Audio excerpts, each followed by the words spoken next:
এই জজকোট কিশোরগঞ্জে জোহরের আজান যখন হয় তখন জজদের মাঝে 5 ওয়াক্ত নামাজি আছে এমন 2-4 জন জজ নাই? কথা বলে না কেন ভাই?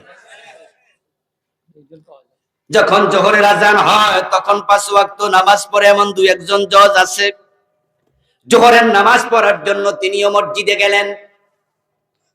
মসজিদে যাওয়ার পরে তিনি যখন ঢোকেন, ডান পা দিয়ে ঢোকেন, বের হন বাম পা দিয়ে। আল্লাহু আকবার, নামাজ শুরু, সালাম ফিরিয়ে নামাজ শেষ।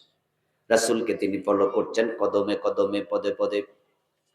হুজুর যখন জোহরের নামাজের ফরজের ইমামতি করছে, হুজুর 2 রাকাত পড়ার পরে আত্তাহিয়াতু পড়তে বসতে হয়। ইমাম সাহেব বসতে ভুলে গেছে, উনি দাঁড়াইতে শুরু করছে। 2 রাকাত পড়ার পরে জোহরের আত্তাহিয়াতু পড়তে বসা ওয়াজিব। মুসল্লিদের কাছে মেসেজ আছে, আমার নবী 2 রাকাত পড়ে তিনি বসেছেন, আত্তাহিয়াতু পড়েছেন, প্রথম বৈঠক ওয়াজিব। হুজুর ভুল করছে, তাই পিছন থেকে সবাই লোকমা দিছে। জজ সাহেব লোকমা দিছে।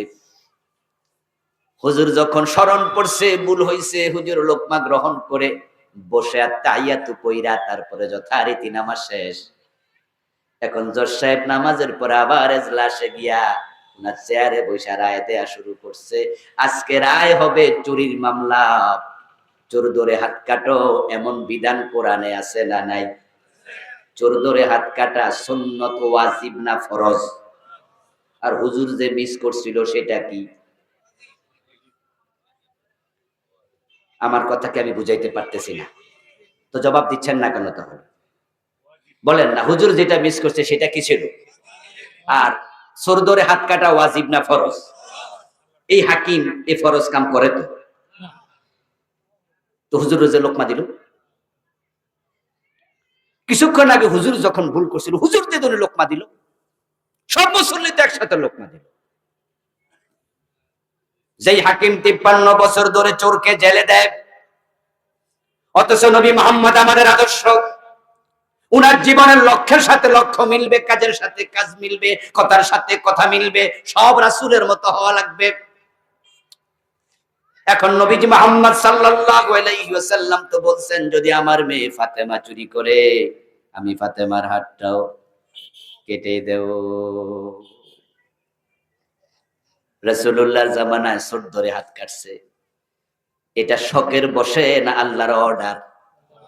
কোরআনে আদেশ আছে না নাই? 53 বছরে কয়দিন মানছেন? ও দোস্ত, মানুষ নামাজ পড়ে না, আপনারা ঠিকই নামাজের ওয়াজ করেন, করতেই হবে, আমরাও করি, করবই। আল্লাহ বলছে নামাজ পড়ো, আকিমুস সালাত। আপনি নামাজের ওয়াজ পাইলেন, নামাজের ওয়াজ করলেন, নামাজের জন্য তাবলিগে গেলেন, নামাজের জন্য পীর সাহেব হুজুরের সাথে মানুষের বাড়িতে গেলেন, নামাজের দাওয়াত দেওয়ার জন্য এলাকার ইমাম সাহেবকে নিয়ে মহল্লায় ঢুকলেন, নামাজের জন্য এত মহাব্বত, আলহামদুলিল্লাহ, এটা ভালো, এটা থাকতেই হবে। কিন্তু আমার প্রশ্ন, আকিমুস সালাহ যে আল্লাহ বলছে, আকিমুদ্দিন, এটাও কোরআনে আছে না নাই? তো দিন কায়েমের দাওয়াত কয়দিন দিছেন?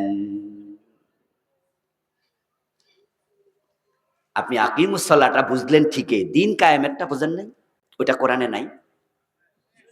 ওটার ব্যাপার আপনার ভূমিকা নাই কেন? প্রবলেমটা কোথায়? সমস্যা হলো আপনি নফসের গোলাম। আল্লাহর সামনে সকলকে যেতে হবে।